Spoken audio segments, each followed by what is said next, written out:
Opinion: India's rise to fourth largest economy a cause for celebration, not nitpicking. India recently achieved a historic milestone, surpassing Japan to become the world's fourth largest economy with a nominal GDP of 4.19 trillion, according to International Monetary Fund (IMF) data. In purchasing power parity (PPP) terms, GDP grew from 6.7 trillion to 17 trillion, maintaining its third global rank. This ascent from the 10th largest economy in 2014, with a GDP of 2.04 trillion, is a testament to India's relentless progress, backed by transformative policy reforms and sustained economic resilience. India's rise should inspire pride, optimism, and a sense of affirmation about its future trajectory. While we celebrate this milestone, some persistent skeptics downplay it by cherry-picking data about the nominal GDP per capita of 2,880 in 2025, which is well below that of Japan 33,900, Germany 56,960, China 13,000, or the US 86,000. India, with 1.43 billion people, is significantly different from Japan 122 million and Germany 84 million in both scale and historical timeline. A large population naturally dilutes per capita metrics, but GDP growth is the engine that lifts incomes over time. This is also a disingenuous shifting of goalposts, as such comparisons conveniently ignore historical context, population scale, and the timeline of development. The United States achieved the 4 trillion GDP milestone in 1987, with its per capita income already approximately $17,000.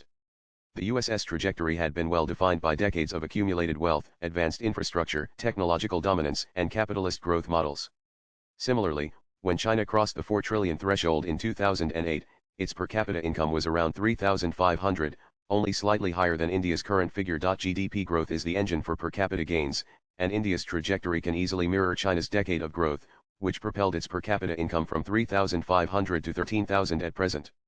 We already have all the building blocks in place, thanks to the demographic dividend of a young and working-age population, large domestic consumption, integrated manufacturing capabilities, high-tech prowess, and the world's third-largest startup ecosystem. We are also strategically well-positioned to become Atmanirbhar self-reliant and to make in India. Indeed, per capita income is vital, and India's per capita income has risen significantly from approximately 1,484 in nominal terms in 2014 to around 2,880 in 2025, nearly doubling over a span of just over a decade. In terms of purchasing power parity (PPP), the growth is even more remarkable, from approximately 5,500 in 2014 to over 12,000 in 2025, representing a growth of more than 120% in the last year alone. India's nominal per capita income increased from approximately 2,698 to 2,880, about 6.7%, while PPP per capita income rose from 11,000 to 12,100, an impressive 10%. Just 2 decades earlier, in 2004, India's per capita income was a mere 620. The nearly five-fold increase since then clearly indicates that India's economic tide is rising steadily, lifting millions out of poverty along the way. No rational observer claims that India has achieved developed nation status overnight. Indeed, India's leadership has itself set an ambitious goal of achieving Viksit Bharat, or developed nation status, by 2047. The journey toward becoming a developed economy involves sequential steps, each paving the way for the next. Growth in nominal GDP and global ranking invariably precedes and fosters per capita growth.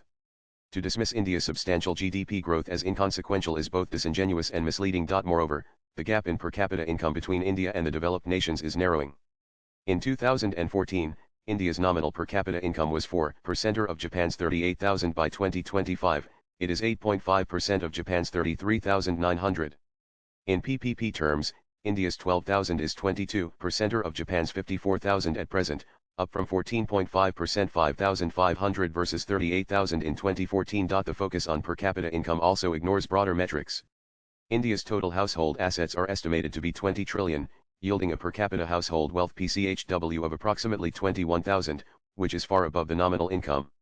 India also boasts the world's fourth-largest foreign exchange reserve, 680 billion 2025, and the seventh-largest gold reserves. Detractors should also appreciate the fundamental economic concept of convergence, whereby emerging economies naturally experience rapid catch-up growth.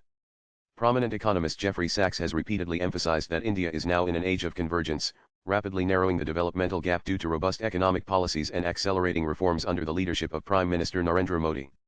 India's massive infrastructure development, public digital infrastructure, financial inclusion, and strategic policy initiatives are catalyzing this rapid economic convergence. India's narrative today is not just of mere numerical growth, although the numbers are unambiguous and speak for themselves.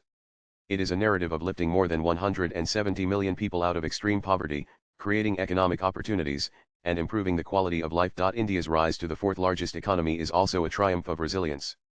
From colonial exploitation, 45 trillion was siphoned off, as per economist Yusuf Patnaik, to a 4.19 trillion powerhouse.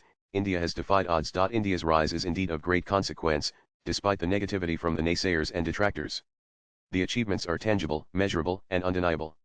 India's rapid economic ascent deserves recognition, celebration, and optimism. As Mats Honedlewaya warned, if you listen to critics for too long, you will become deaf to success. Swipe left for next video. India's course is clear, its goals achievable, and its progress tangible. It is time to embrace optimism and push forward with courage. India's fourth place on the leaderboard is just the beginning of a marathon. With rising confidence and resolute determination, our race toward Viksit Bharat continues at an increasing pace. The author is an angel investor and startup mentor for the Atal Innovation Mission, Government of India, and the Atal Incubation Centre Rambamhulgi Prabhat Hainai. He is presently the convener Western Maharashtra of the BJP intellectual cell and has recently co-edited the book Modi's Northeast Story. Views expressed in the above piece are personal and solely those of the author. They do not necessarily reflect News 18's views. Latest blogs